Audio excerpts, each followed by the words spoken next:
In this video tutorial, I'm going to share to you on how I can fix the Windows Update error code 66A on your Windows 11. So let's get started.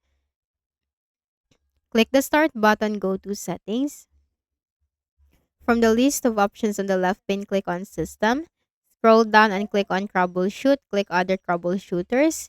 Here you can find Windows Update with the Run button corresponding to it. Click the Run button to run the Windows Update Troubleshooter that will give you suggestions and recommendations in fixing the issue.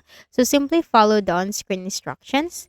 Now, after running the Windows Update Troubleshooter, right-click at the Start button, shut down or sign out, and restart your Windows.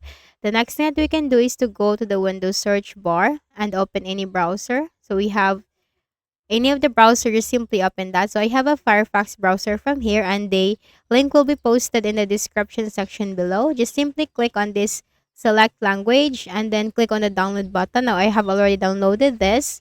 So once you have downloaded that, simply click on the folder icon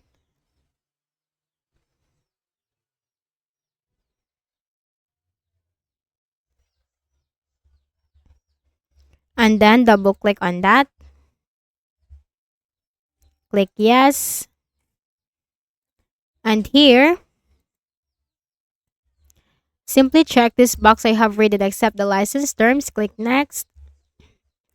Click next.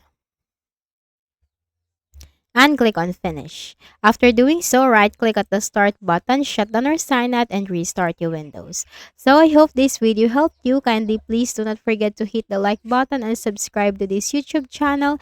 Thank you for watching the video.